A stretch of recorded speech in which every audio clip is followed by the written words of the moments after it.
My name is Eve Christine Gadzikwa. I'm the Chief Executive of the SADC Accreditation Service.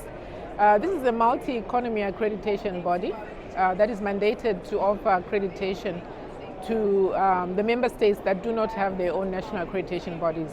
So it's all 14, with the exception of South Africa and Mauritius, both of which have their own. So the discussions today were very interesting. Basically, it was, I was sharing the role that SADCAS is playing in the region, since we have a regional mandate to support industry. So as SADC is moving towards regional integration, looking at health security, and looking at trying to promote industrialization, the critical element is that, yes, it is good to produce more products in the SADC region, but all of this needs to have accreditation which will underpin trust, because without trust, these products will not be able to be exported across borders.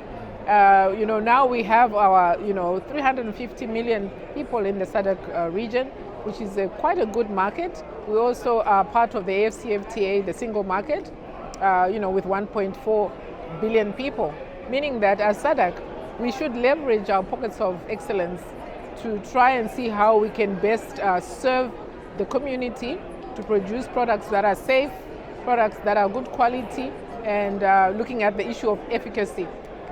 Because at the moment, we are relying quite a lot still on imports coming in from China, from India, from Germany, etc. But we are saying that we have, capacity to produce products for our own local market. And we learned some lessons from COVID.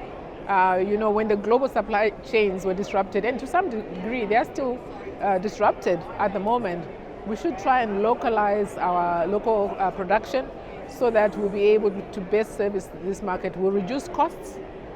We can also benefit from the economies of scale, and we can also ensure that we can best monitor what is happening in our region. So that's basically what we're discussing today, trying to see how we can also leverage on the indigenous knowledge systems. As you know, some of our population do not access the conventional medicines, but they use traditional solutions. So the question is, how do we make those solutions? What standards, what benchmarks can we set to service that population that is using those indigenous knowledge systems and traditional medicines?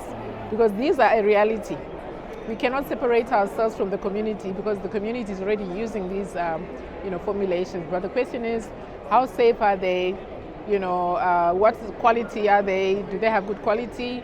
And at the same time, the issue of efficacy is really important for pharmaceuticals. But looking beyond pharmaceuticals, we are also looking at medical technology.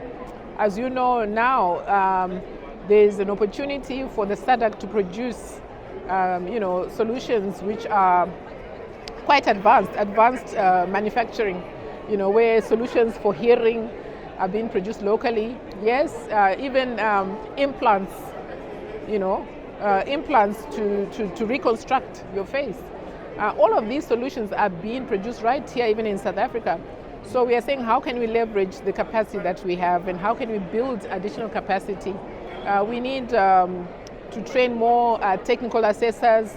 We need to train our conformity assessment bodies, which are the testing, inspection, certification, medical testing. We need to train these technical people so that they can best service the SADC region better. This is Ubuntu Radio. A product of the Department of International Relations and Cooperation, South Africa.